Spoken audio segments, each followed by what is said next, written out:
Have you ever wondered what modern art is? What is the relationship between this African traditional art statue and this painting? How comes that they are linked?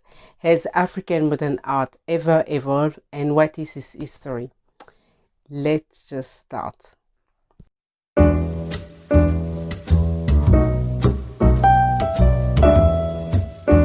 Welcome to the third video of African Art Whispers, and today we will be looking at the different trends of African modern art in their historical context. This will be, of course, followed by our usual facts, so let's just jump straight into it. African modern art covers the period of 1860 to 1960. But before we go any further, let's just turn the clock back to get some historical context. During that time, we have countries like France, Great Britain, Germany, Belgium, Spain, Portugal, and so on, going to Africa to establish their colonies. Their mission, so they say, was to bring civilization through Christianity.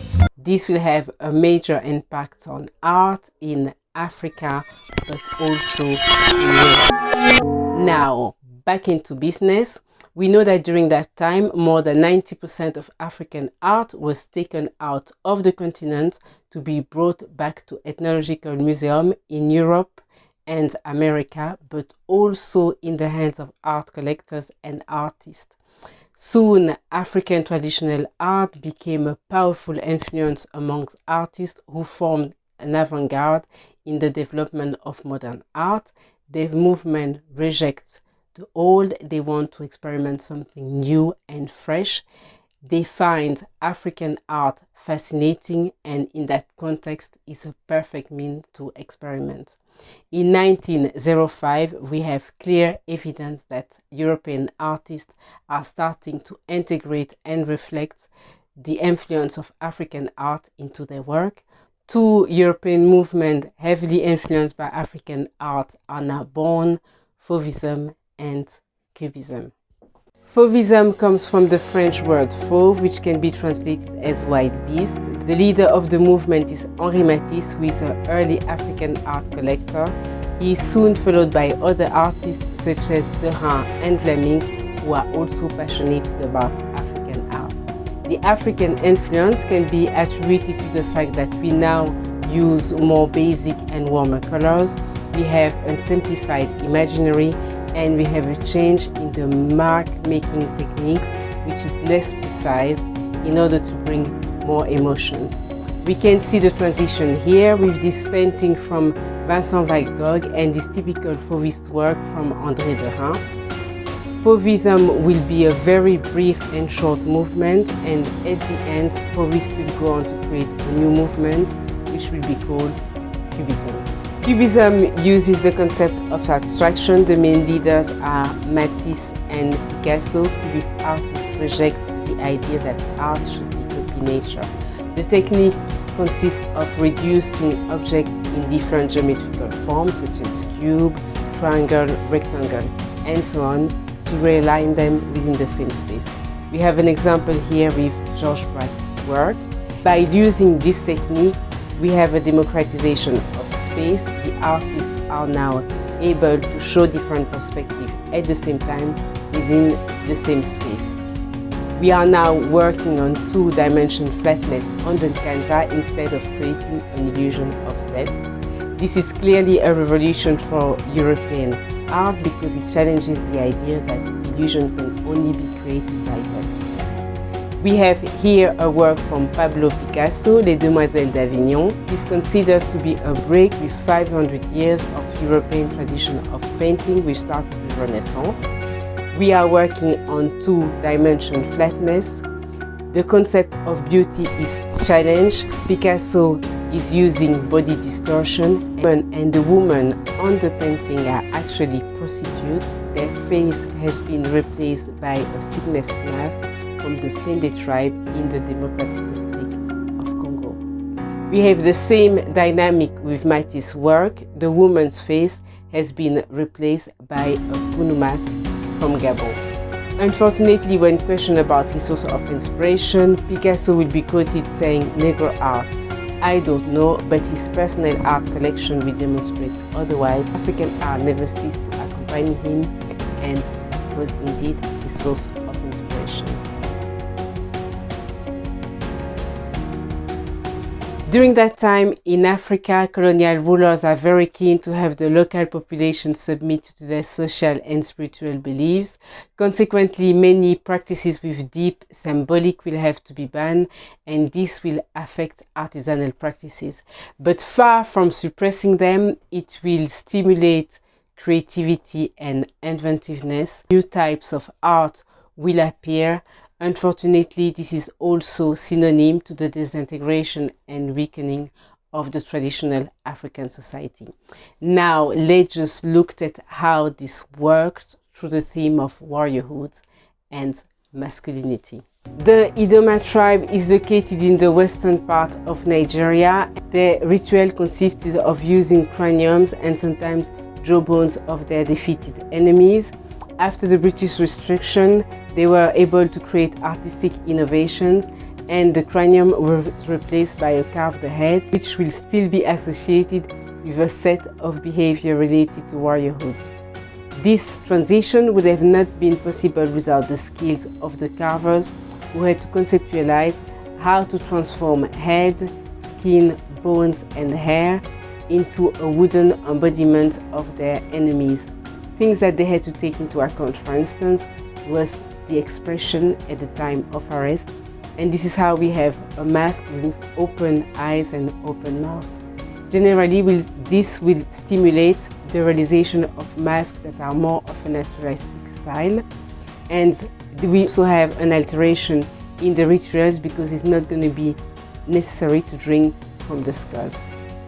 Later, the conceptualization will be extended to the use of dangerous animals, and during the West African frontier force, the concept of warriorhood will be replaced by the red feather of scarlet lovebirds.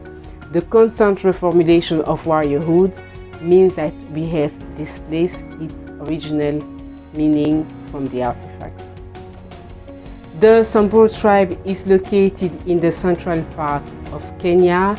The spears was used as a social marker to distinguish married from unmarried men, warrior from uninitiated. It was generally considered as an extension to the body to affirm one's identity. The British will see the spears as dangerous weapons and will implement a ban. The blacksmiths will act decisively and decide to move away from the city center to avoid the surveillance of the British administration. They will then get specialized in the development of arrays and knives with ritual ornaments. They will also meet a new type of clientele, which will force them to design spears that are lighter and smaller and therefore more efficient. The rest of the blacksmiths will decide to move into the domestic sphere of the Samburu life to produce surutia, which are brass coals to decorate arms and legs, and this is how we see the appearance of new type of design in jewelry, but also in objects of display made out of iron. We have the emergence of new type of artists as imported manufactured goods enter local economies. Handcrafted objects such as ceramic or fiber baskets are replaced by factory-made containers. African artists are now catering for a new market of middle-class urban African or foreigners. New art-making practices are developed. Self-taught or academically trained artists are starting to depict the world through their experience with themes such as colonialism and independence. Their work is largely secular and meant to be exposed in galleries or modern homes. Now on to our usual facts. Efforts are made to recognize the significant contribution that African traditional art had on major artists such as Picasso. In 2017, an exhibition called Picasso Primitif was organized in the Musée du Quai Branly in Paris. It confronted Picasso African art collection with its painting, to show his source of inspiration on various themes such as religion, monsters, and so on. We know that more or less 500,000 artifacts were taken out of the African continent. Their narrative has often been controlled by colonial history and rarely been neutral. Let's just look at the 5 top European museums with the most African artifacts. With 37,000 in 5th position, we have the Vienna Museum. They have 1 gallery devoted to African art, mainly coming from the Kingdom of Benin and Ethiopia. Those artifacts were plundered by the British Army in the 19th century.